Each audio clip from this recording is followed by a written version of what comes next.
Hey guys, and welcome back for another episode of The Suited Shootist. And this week we are going to be talking about pocket guns. Now, this is not what most people think of when they think of a pocket gun. This is, I think, a 6 or 7 inch barreled single action revolver. But back in the day, something like this, it was not unheard of for it to be carried kind of the way I've got it right now in the pocket of an overcoat, because these pockets are deep enough that when I've got my hand in it, it's literally coming up to about here on me. So it gives you plenty of room, plenty of space. But even bringing it into a bit more modern context, that's not what we think of today when we think about pocket guns. And the reason why I want to touch on this is because it's something that frustrated me for a really long time, because not all pockets are the same. And I think that just calling something a pocket gun can do a little bit of disservice because it can give a false impression. And that was my experience anyways, and so I wanted to touch on it a little bit. Without having done a ton of historical research on this, so I'm going to caveat that, and this is to the best of my knowledge, but obviously subject to correction. Like I mentioned, I mean, there were stories of, for example, Wyatt Earp having holsters sewn into the pockets of overcoats and things like this to accommodate his sidearms. And when you're wearing multiple layers in places that are not Texas, in end of January, it's cold enough that you are going to want an insulating layer that would make it very challenging to get to a traditional waistline carried firearm.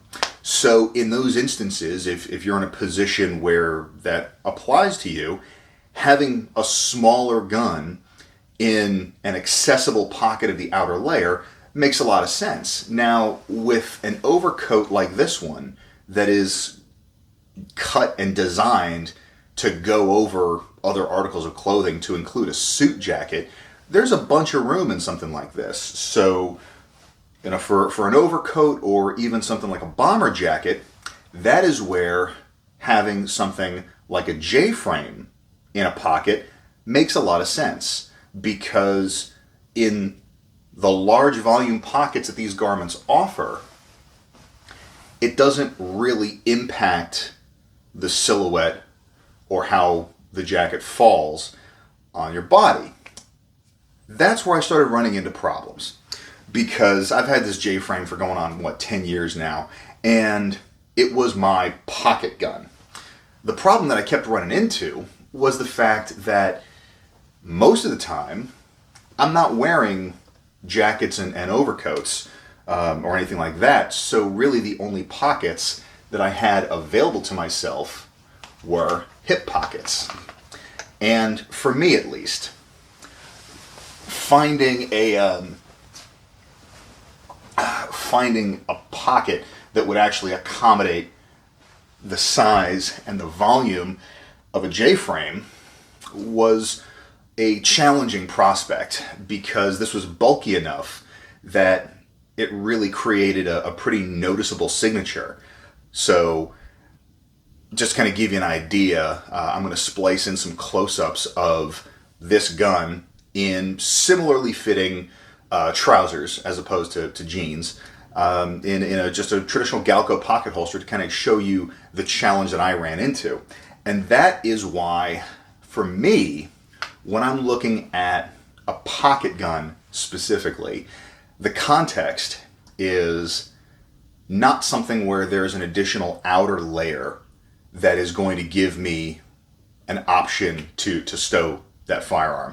So it's generally if I'm in a suit and I need something that is incredibly discreet, but I still want something that I'm able to access a little bit quicker than just a full-size pistol from a tucked-in shirt.